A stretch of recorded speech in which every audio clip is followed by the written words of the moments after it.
해피 이스트. 예, 복된 부활절입니다. 부활의 기쁨과 감격과 은혜가 우리 성도님들의 삶 가운데 차고 넘치시기를 바랍니다.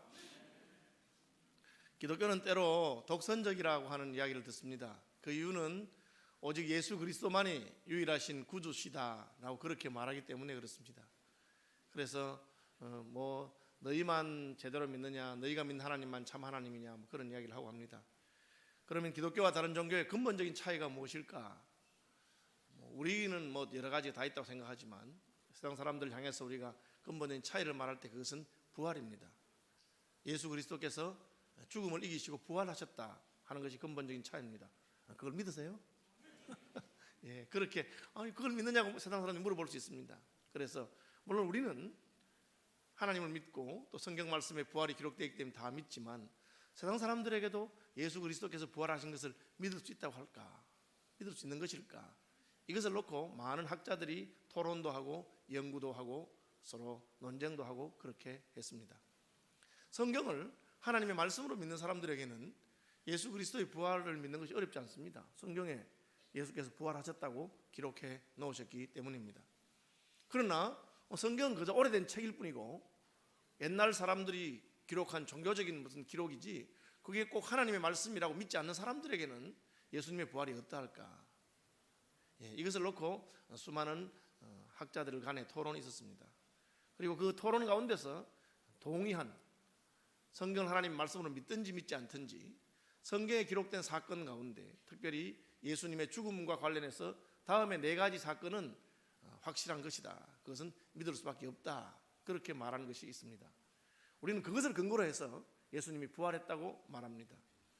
믿지 않는 사람들은 그럼에도 불구하고 그렇다고 해서 꼭 예수님 부활했을까 그렇게 생각하기도 합니다. 그걸 한번 들어보시면 좋겠습니다. 혹시 국과수라고 들어보셨는지 모르겠어요. 국립과학수사연구소라고 하는 곳인데 그곳은 과학적으로 범죄 현장에서 일어난 모든 자료들을 조사를 해서 이 사람이 범인인지 아닌지를 살핍니다. 요즘 얼마나 과학이 발전했냐면 피 한 방울이든지 땀 한 방울이든지 머리카락 한 올만 있어도 그 자리에 누가 있었는가를 정확하게 알 수 있다고 합니다. 그것은 DNA라고 하는 사람의 생체 정보가 우리의 땀 한 방울이든지 머리카락 하나에 다 들어있기 때문에 나는 그곳에 간 적이 없었기 때문에 살인자가 아니라고 해도 그 머리카락 하나로 그 사람이 거기에 있었다는 것을 얼마든지 밝혀내곤 합니다. 그래서 흥미로운 한국 드라마나 외국 드라마가 이 범죄 수사와 관련해서 적용되기도 합니다.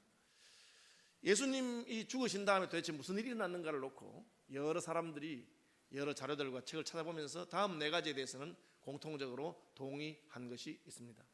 첫 번째는 예수님이 죽으신 다음에 아리마대 요셉이라고 하는 사람의 무덤에 묻혔다 하는 것입니다.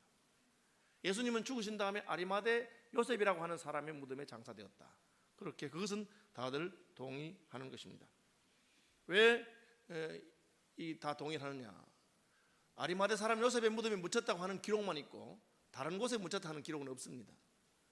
아리마대 사람 요셉이 묻혔다는 기록은 하나만 아니고 여러 가지 전성을 가지고 있는데 그 전성들이 다 같이 예수님은 죽어서 아리마대 사람 요셉의 무덤에 묻혔습니다 라고 기록이 되어 있습니다. 그리고 그 기록이 상당히 초기의 기록입니다. 마가복음에도 그렇게 기록되어 있는데 마가복음 하나님 말씀을 믿지 않는 사람들은 마가복음은 다른 자료들을 모아서 기록한 것인데 마가복음에 예수님이 십자가에 죽으신 그 자료들은 상당히 오래된 자료다. AD 36년 이전이라고 봅니다. 그러면 그것은 예수님이 십자가에 죽으신 이후에 최소한 길어도 5년 이전에 돌아가시고 얼마 되지 않아서 기록된 것입니다. 또한 오늘 본문에 읽은 바울이 사용한 자료도 상당히 오래된 자료이기 때문에 예수님께서 죽으시고 아리마대 사람 요셉의 무덤에 묻혔다는 것은 다 사실이라고 생각합니다. 왜 아리마대 사람 요셉에 묻힌 것을 제자들이 지어낸 이야기라고 할 수 없느냐? 그것은 아리마대 사람 요셉은 산헤드린 공회의 공회원이었습니다. 그 산헤드린 공회는 예수님을 십자가에 못 박는 것을 결정한 사람들입니다. 일종의 사법살인이죠. 죄 없는 예수를 죄가 있다고 말했기 때문에 아마 제자들이 예수님의 무덤이 어디라고 하려 했으면 베드로의 무덤이라 한다든지 혹은 우리가 마련해 놓은 무덤이라고 하지 산헤드린 공회원 아리마대 요셉이 자기를 위해서 만들어 놓았던 그 무덤에 예수님을 묻었다고 기록하지는 않았을 것이다. 그래서 그것도 또한 예수님의 무덤이 아리마대 사람 요셉의 무덤이었다 요셉이 쓰지 아니한 자기 가족들을 위해서 준비해뒀던 그 돌무덤에 예수님이 안치되었다는 것을 다 동의하게 됩니다. 예수님의 무덤이 아리마대 사람 요셉의 무덤이라는 것은 어떤 의미를 가지고 있습니까? 굉장히 중요한 의미를 가집니다. 그것은 그 당시 예루살렘에 살던 모든 사람들이 예수님이 어디에 묻혔는가를 다 알았다는 뜻입니다. 왜냐하면 그 사람은 요즘 말로 하면 국회의원이고 부자였기 때문에 알려진 사람이었습니다. 그는 직접 빌라도에게 가서 예수님의 시신을 달라 할 만큼 영향력이 있는 사람이었습니다. 그러므로 예루살렘에 사는 모든 사람들은 예수가 십자가에 못 박혀 죽었는데 그 시체가 아리마대 사람 요셉의 무덤에 있었다. 그래서 여인들이 안식 후 첫날 새벽에 예수님의 시신에 향품을 바르기 위해서 갈 때 무덤이 어딘지를 알았습니다. 찾아가서 그 무덤에 갔습니다. 사실은 세월이 이게 지나면 누구 무덤이 어디 있냐는 것도 쉬운 일은 아닐 수 있습니다. 그죠? 저희 OMF에서는 최근에 허드슨 테일러의 중국에 있는 무덤이 발견되었습니다. 하나님의 기적적인 은혜로 공동묘지 가운데 그의 무덤이 발견된다는 것은 있을 수가 없는 일인데 하나님께서 개입하셨다고 생각하긴 합니다.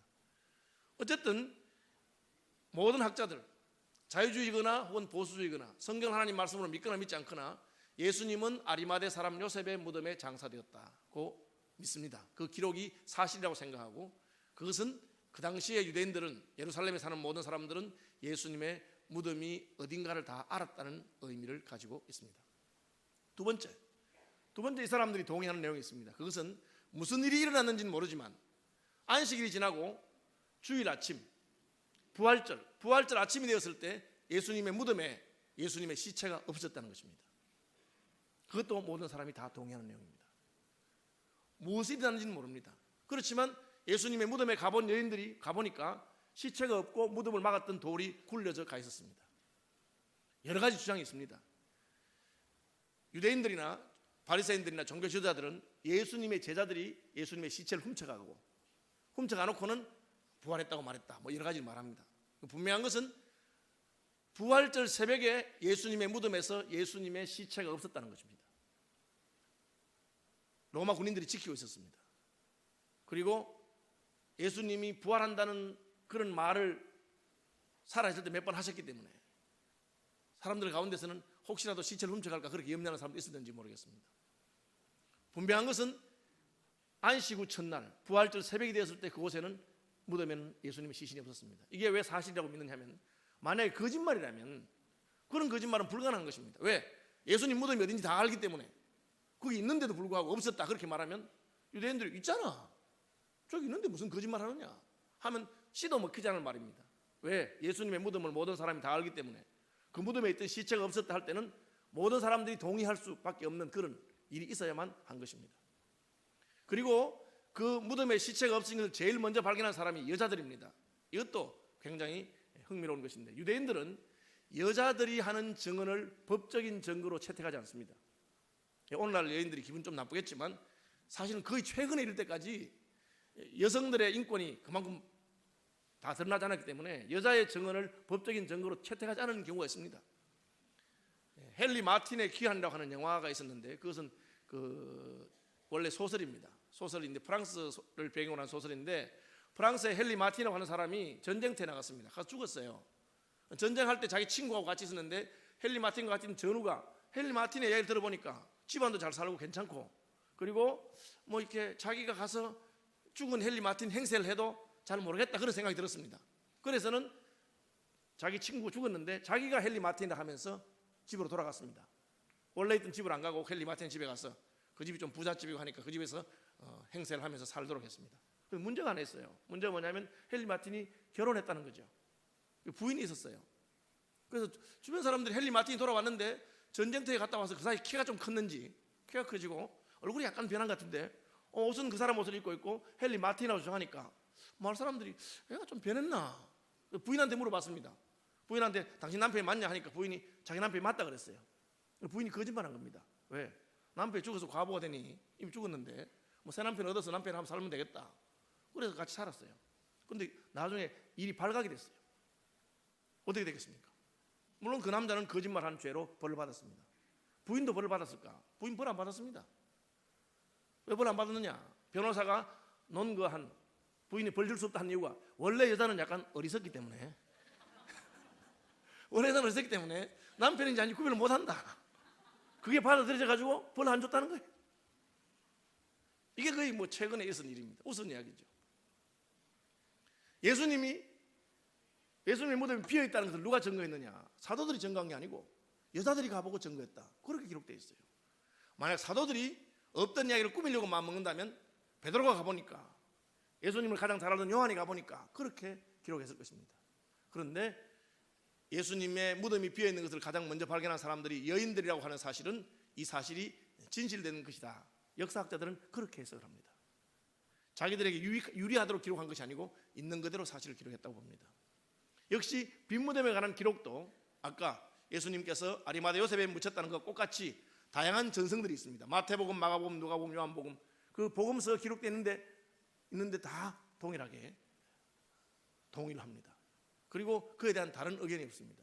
유일하게 다른 의견을 가졌다면 유대인들의 종교 지도자들이 그 무덤이 빈 것은 제자들이 예수님의 시체를 훔쳐갔기 때문이다 라고 말했는데, 그 말조차도 무덤이 비어있다는 것은 인정한 것입니다.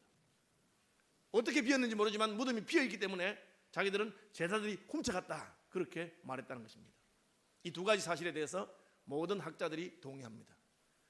예수님은 아리마대 요셉의 무덤에 묻혔고 부활절 아침이 되었을 때 그 무덤에는 예수님의 시체가 없었다 하는 것입니다. 세 번째, 모든 사람들이 동의하는 게 있습니다. 그게 뭡니까? 어떤 일이 일어났는지 모르지만 죽었던 예수가 부활했고 그 예수를 만났다고 하는 수많은 사람들의 증언이 있다는 것입니다. 부활하신 예수님을 만났다고 말하는 수많은 사람들의 증언이 있습니다. 오늘 본문에는 게바에게 나타나시고 그 후에 12제자에게와 그 후에 500의 형제에게 한꺼번에 나타나셨다. 이것 또한 앞에서 말한 두 가지와 똑같습니다. 이것을 기록하고 있는 다양한 문서들이 있습니다. 그 문서들의 전성이 다릅니다. 그런데 똑같습니다. 여러분, 오늘 아침에 예배 참석하시고 권호원 목사가 무슨 색깔 넥타이를 맸느냐 기억하는 분도 있고 기억하지 못하는 분도 있을 것입니다. 아마 대부분 기억하실 거예요. 왜? 넥타이가 흰색이니까 드물잖아요. 그런데 이렇게 말해야 아, 흰색이구나, 저게 흰색이었어 하는 분이 있을 수도 있습니다. 넥타이 색깔은 다 기억하겠지만 제 양복 색깔을 기억하는 분이 있을 수도 있고 없을 수도 있습니다. 어떤 사람은 목사님 오늘 푸른 색깔 양복을 입었다. 아니다, 검은 색깔 양복을 입었다. 아니다, 푸른빛이 도는 검은색이었다. 아니다, 검은빛이 도는 푸른색이었다. 이렇게 달라질 수가 있습니다. 그렇죠? 그렇죠. 그런데 예수님의 저의 넥타이 색깔에 관해서 양복 색깔에 대해서는 푸르다 검다 하는데 넥타이 색깔은 다 희다 하면 우리 깨닫는 것은 양복 색깔은 푸른지 흰지, 푸른지 검은지, 푸른빛을 띤 검은색인지 검은빛을 띤 푸른색인지 모르겠지만 넥타이는 흰색이 분명하구나 알 수 있죠. 이 말은 다른 사람의 증언을 말하는데 그 증언에서 공통 부분은 우리가 믿을 수 있다고 보는 것이죠. 그것이 고대의 자료들을 찾아보는 방식입니다. 그런데 예수님의 부활에 대해서 여러 증거들이 있어서 그게 무슨 일인지 모르지만 적어도 죽었던 예수가 다시 살아났다고, 그 살아난 예수를 만났다고 하는 사람들이 그 당시에 많이 있었다는 것은 아무도 부인하지 않습니다. 그것이 무엇이냐에 대한 해석은 학자들마다 다른데 어쨌든 예수님이 죽은 지 며칠 되지 않았어. 그리고 그로부터 한 달간 수많은 사람들이 예수님을 만났다고 주장했다. 그렇게 말하고 있습니다. 그 다음에 이 예수님의 죽음 이후에 예수님 만났다고 하는 사람들이 크게 변화되었다. 이것 또한 예수님이 그 사람이 진짜 부활했는지 모르지만 예수님 만났다고 하는 증거가 되는 거예요. 오늘 본문에 보면 야고보에게 나타나시고 하는 말이 있는데 야고보는 예수님의 형제였습니다. 야고보는 예수님이 살아있을 동안 예수님 안 믿었습니다. 야고보 생각에는 우리 형님이 약간 맛이 약간 과대망상증이 돼가지고 자기를 메시아라고 하면서 고기 잡는 어부들 데리고 다니고 뭐 이상한 짓을 하고 그렇게 생각했습니다. 그래서 당신 형님이 이상하니까 데려와라 했을 때 찾아왔어요. 그랬던 것입니다. 그런데 이 야고보가 예수님이 죽고 난 다음에 얼마 뒤에 무슨 일이 있었는지 모르지만 완전히 바뀌어가지고 예루살렘 교회의 지도자가 되었습니다. 그 당시 예루살렘 교회의 지도자가 된다는 것은 좋은 것이 아니고 순교를 각오해야 되는 일이고 굉장히 위험한 일이었습니다. 그러니까 야고보의 변화를 보면 그가 무슨 일이 있었던 게 분명해요. 그리고 그는 말하기를 나는 우리 형님 예수님께서 부활하신 것을 경험했다고 말하고 있습니다. 원래부터 야고보가 믿음이 좋았지 않았을까요? 그런 것은 성립되지 않는다고 학자들이 말합니다. 왜냐하면 예수님의 가족이었기 때문에 원래부터 믿음이 좋았으면 예수님의 가족들이 원래 믿음이 좋았는데 그 사람 믿음 없는 사람이었어요, 그렇게 말하지는 않는다는 거죠. 그렇죠. 예수님의 가족에 대해서 호의적으로 표현하지 믿음 있는 사람을 믿음 없다고는 말하지 않을 것입니다. 여러분들이 제게 대해서 말할 때, 다른 분들한테 말할 때 좋게 말하지 않습니까? 우리 목사님 인물이 상당히 괜찮아요, 그렇게 말하지. 아닙니까? 죄송합니다. 거꾸로 말하지는 않는 거예요. 그죠? 예를 들어서 제게 대해서 말할 때 제 배에 대해서 별로 말하지 않을 겁니다. 우리 목사님 배가 많이 나왔어요, 그런 말 잘하지 않잖아요. 그러나 만약 그렇게 말했다면 그것은 사실일 것입니다. 자기 목사님 배도 안 나오는데 우리 목사님 배 나왔다, 그렇게 말할 교회는 없습니다. 무슨 말인지 아시겠죠? 야고보에 대해서, 야고보가 예수님이 살아있을 때는 믿음이 없었다 하는 것은 사실일 거란 말입니다. 왜? 예수님의 가족이기 때문에 좋은 이야기를 한다고 보면. 그런데 어찌된 판인지 예수님이 죽은 다음에는 이 사람이 바뀌었습니다. 그리고는 그가 말하기를 나는 부활하신 예수님을 만났다고 말합니다. 이런 여러 가지를 볼 때 그 사람들이 부활하신 예수를 만났는지 무슨 경험을 했는지 모르지만 어쨌든 부활하신 예수님을 만났다고 주장하는 사람들이 굉장히 많았다. 그 세 번째 사실도 학자들이 다 인정합니다. 부활하신 예수를 만났다고 주장하는 수백 명의 사람들이 있었다는 것입니다. 그 네 번째도 아주 특이한 것입니다. 예수님이 죽은 지 며칠 지난 다음부터 그 예수님을 따르던 무리들 사이에서는 큰 변화가 있었고, 그리고 그 무리들은 12사도를 포함해서 그 무리들은 예수님이 부활했다고 믿고 살았다는 것입니다. 그래서 초대교회에 큰 부흥이 일어났어요. 이것은 유명한 그 성사학 교수인 톰 라이트 교수의 말을 빌리자면 메시아가 한 명이 있었던 게 아니라고 합니다. 예수님 당시에 자칭 메시아라고 하는 사람이 여러 명이 있었습니다. 10명 이상 있었습니다. 그런데 메시아라고 하는 사람들이 수십 명 있었는데 그 메시아라는 사람들이 다 어디 갔느냐? 다 사라졌습니다. 왜? 죽으니까. 죽잖아요. 죽고 나면 사라져버리는 거예요. 그래서 가말리엘이 이 사상과 이 믿음이 하나님께로부터 났으면 하나님께서 하는 걸 우리가 막을 수 없고, 사람에게 났으면 시간이 지나면 다 사라진다, 그렇게 말했어요. 우리나라에 박태선 장로라고 전도관을 세운 유명한 장로가 있습니다. 얼마나 많은 사람들을 소동케 하고 신앙초회라 그래서 소사라든지 뭐 여러 곳에 세우고 그랬던 분입니다. 지금 전도관이 어디 있습니까? 왜? 박태선 장로 죽었기 때문에 그대로 사라져버렸습니다. 문선명씨에 죽었습니다.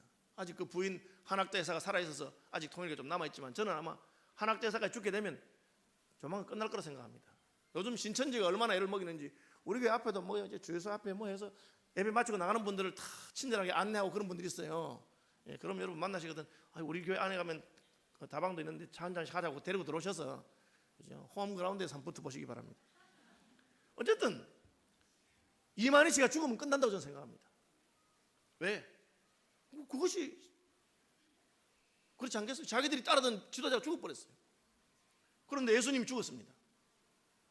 사라지는 것처럼 보였습니다. 두 가지밖에 선택이 없었어요. 하나는 고향으로 돌아가는 거. 아이고 이때까지 내가 그분이 메시아인 줄 알았는데 죽어버렸네 하고는 고향으로 돌아가서 그냥 조용히 지내는 겁니다. 두 번째는 새로운 메시아를 찾아서 그 메시아를 따르는 것입니다. 그런데 예수님의 제자들은 그렇게 하지 않았어요. 자기 선생님이 죽었는데 선생님이 잡힐 때 도망가던 사람들이 갑자기 다시 모여가지고는 큰 부흥과 성장이 있었습니다. 저 팔레스타인 구석에 있던 그 작은 몇 명의 일단의 그룹들이 시작해서 지금 전 세계에서 예수님 믿는 사람이 수십억이 되는 그런 일이 일어나게 된 것입니다. 그것은 도대체 왜 그랬는지 모르지만 제자들에게 큰 변화가 있었고, 그 변화의 배경에는 이 모든 제자들이 예수님이 부활했다고 믿었기 때문이다. 예수님이 부활했다고 믿었기 때문이다. 그걸 다 동의합니다. 왜 그러느냐? 예수님은 죽으셨을 뿐 아니라 십자가에 죽으셨습니다. 유대인들의 전통에 따르면 십자가에 죽는 것은 하나님의 저주를 받아 죽는 죽음입니다. 나무에 달려 죽은 자마다 하나님께 저주받은 죽음이라고 그랬습니다. 그냥 죽음이 아니고 나무에 달려 죽었기 때문에 예수님은 절대로 메시아가 될 수가 없습니다. 그것이 바로 유대인들이 노린 바입니다. 로마의 법을 따라서 예수님을 십자가에 못 박은 것은 예수가 하나님께 저주받았다는 것입니다. 그러니까 저주받은 십자가에 죽은 것을 부인하는 것도 아니고, 우리가 믿는 예수는 십자가에 죽으셨습니다 그렇게 주장하면서 그분이 메시아라고 주장할 수는 없습니다. 무슨 말인지 아시겠죠? 우리나라의 뭐 국회의원들이든지 무슨 뭐 정치하면 항상 그 약점이 뭡니까? 저놈은 친일파다, 저놈은 알갱이다. 그러면 그냥 갑자기 모든 논의가 그치면서 그 사람 나쁜 사람처럼 생각하는 것처럼. 무슨 메시아? 나무에 달려 죽었어. 십자가에서 죽었어. 그러면 유대인이 생각할 때 그것은 절대 하나님의 사람일 수가 없습니다.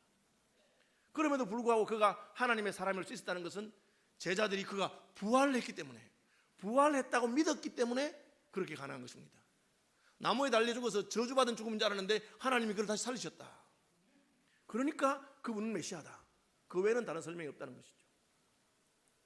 성경을 믿지 않는 학자들까지도 동의하는 것은 적어도 초대교회의 예수님의 제자들은 예수님이 부활했다고 믿었다.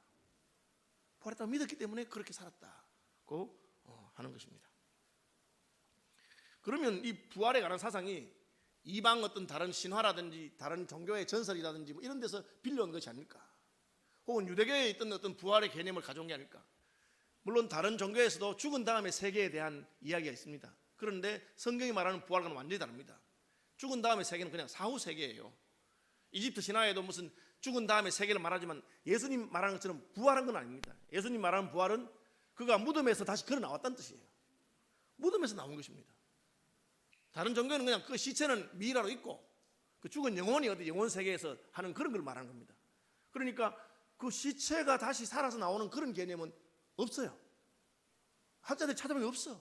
그러니까 어디 없었던 것이고 듣도 보도 못한 것을 제자들이 만들어냈다고 생각할 수는 없다는 거죠. 또 원래 유대교에 무슨 부활 개념이 있지 않았느냐? 있었습니다.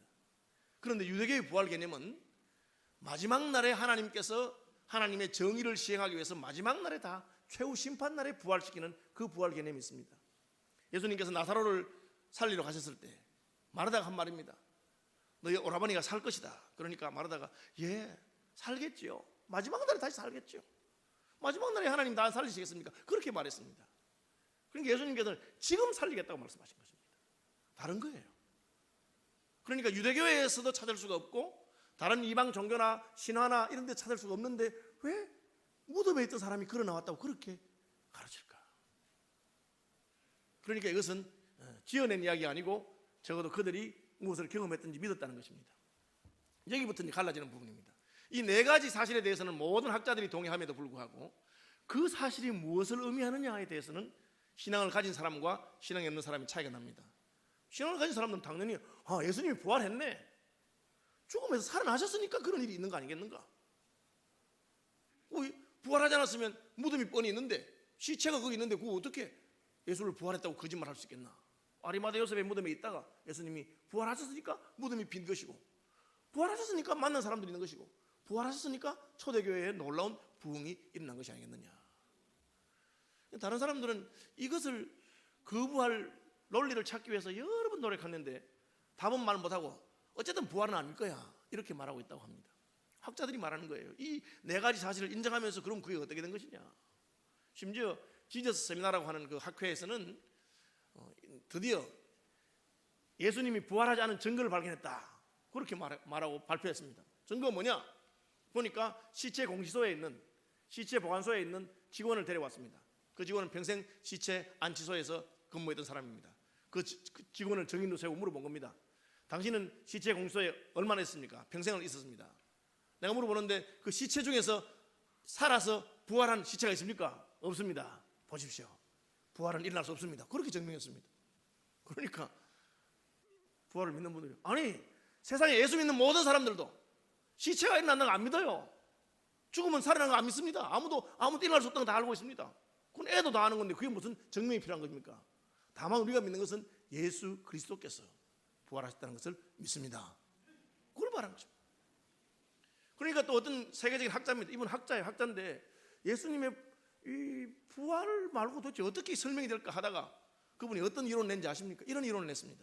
예수님에게 우리가 알지 못하는 쌍둥이 동생이 있었다. 웃죠? 예. 어릴 때 헤어졌는데 예수님이 십자가에 달려 죽자 그는 예루살렘에 와서 그 시체를 훔쳐다가 딴 데 옮겨놓고 자기가 부활했다고 주장했다. 근거는 없어요. 그런 문서도 없고 그런 기록도 아무것도 없는데 자기 상상 속에서 왜? 부활을 못 믿으니까 그렇게 지어내서. 학자가 그것도 세계적인 학자가 우습잖아요. 왜 우스운 이런 우스꽝스러운 주장을 하게 됩니까? 왜? 부활을 못 믿으니까. 그렇죠. 부활을 믿게 되면 어떻게 됩니까? 예수님을 하나님이 인정하신 것입니다. 너희가 십자가에 못 박은 이 예수를 주와 그리스도가 되게 하셨느니라. 하나님이 다시 살리셔서 부활하게 하심으로 예수님의 정당성을 인정한 것입니다. 예수님 만약 부활했다면 그때부터 모든 종교의 지도자들과 완전히 다른 분입니다. 그분은 하나님의 아들로 인정되신 것이고 그분은 우리의 유일하신 구세주가 될 수 있는 것입니다. 이 부활 사건 때문에 예수 믿는 사람들은 다른 사람들과 다르고 예수님만이 유일하다고 주장하는 것입니다. 왜냐하면 다른 사람들은 부활하지 않았기 때문에. 공자님도 부활하지 않았고 석가모니도 부활하지 않았습니다. 그런데 예수님께서는 부활하셨습니다.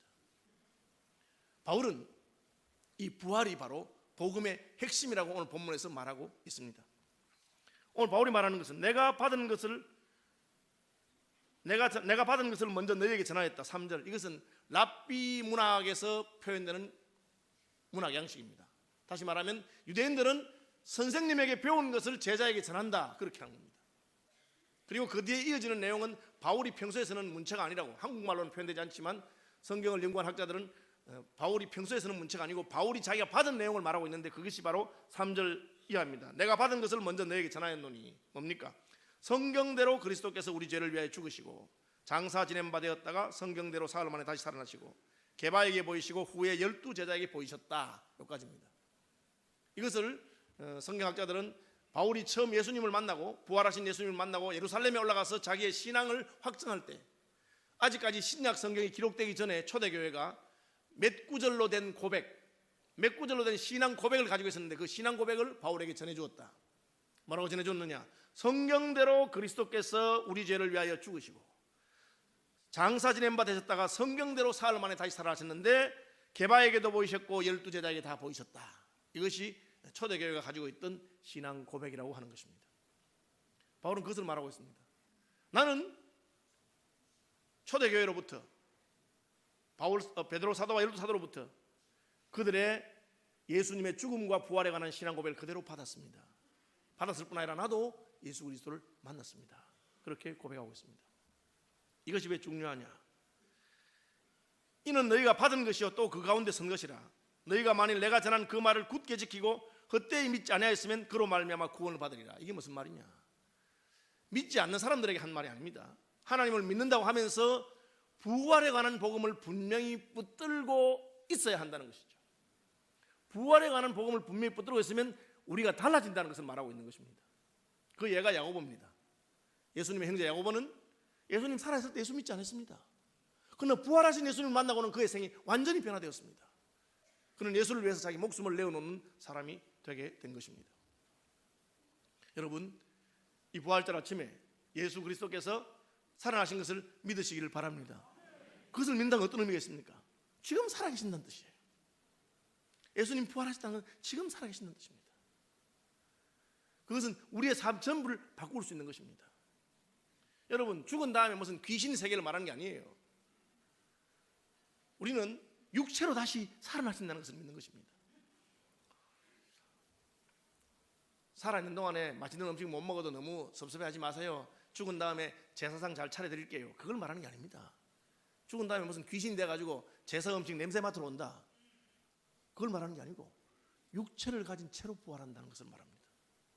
저는 목사이기 때문에 하나님 나라를 위해서 헌신했다고 생각하기 때문에 때로 내가 원하는 대로 사는 것이 아니라 교회가 필요한 대로 혹은 하나님께서 나를 부르신 사명을 따라 살 때가 있습니다. 그러면 내가 하고 싶은 걸 못할 때가 많이 있습니다. 그런데 소망을 가지는 것은 내가 부활할 것을 믿기 때문입니다. 이를테면 저는 제가 집을 한번 지어보고 싶어요. 내 마음에 드는 집을. 혹시 은퇴하고 나면 가능할지 모르지만 제가 목사하는 동안에는 불가능할 것입니다. 왜요? 교회가 주는 집에 살아야지 뭐 내가 지은 집에 살 수는 없는 것이죠. 그렇죠. 저는 부활하면 내가 집도 한번 지어보고 싶어요.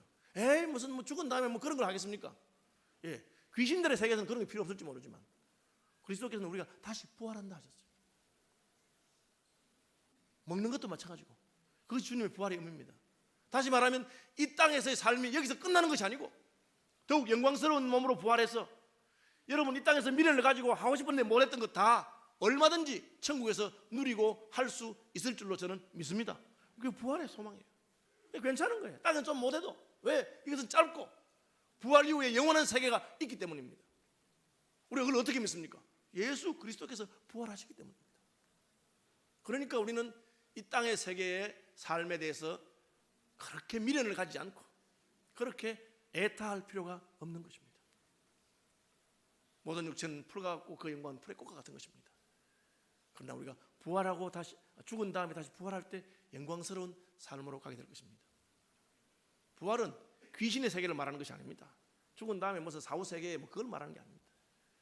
그 너머에 우리가 육체를 가지고 주와 함께 다시 부활하게 될 것을 말하고 있습니다. 이것은 신기한 것이고 놀라운 것이고 일반 종교에 없는 것입니다. 성경에 있습니다. 그리고 예수께서 죽은 자 가운데서 다시 부활하셨다고 말하고 있습니다.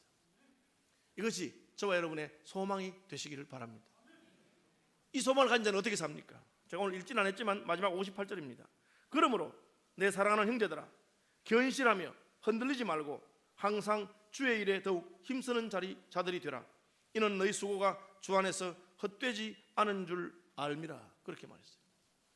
사도들은 심지어 죽기까지 수고했습니다. 많은 사도들이 순교했습니다. 죽은 다음에 무슨 소용이 있습니까? 실컷 예수 믿고 하나님 섬겼는데 결국은 죽어버렸어요. 끝입니까? 너희 수고가 헛되지 않은 줄을 알미니라. 왜 그렇습니까? 우리는 부활할 것이기 때문에 그렇습니다. 영광스럽게 부활할 것입니다. 그 부활의 상태가 어떤지 우리 다 하나 알지 못하지만 부활하신 예수님을 본다면 짐작할 수 있을 것입니다. 부활하신 예수님은 육체는 가지셨지만 육체의 모든 제한과 장애가 없었습니다. 죄가 육체를 누르고 있는 그 모든 제한이 사라진 것입니다. 육체는 육체로 돼 훨씬 영광스러운 육체로 부활할 것을 믿으시기 바랍니다. 그래서 우리 사도신경에 몸의 부활을 믿습니다. 몸이 다시 사는 것을 믿습니다. 그렇게 말하고 있습니다. 이 부활 아침에 예수 그리스도의 부활이 저와 여러분의 소망이 되시기를 바랍니다. 특별히 믿음으로 살아가면서 고난 가운데 있는 분들 낙심하지 마시고 이것이 끝이 아닙니다. 그리스도께서 부활하신 것처럼 우리도 영광스러운 몸으로 부활할 것입니다. 그 소망이 우리를 붙드시기를 바랍니다.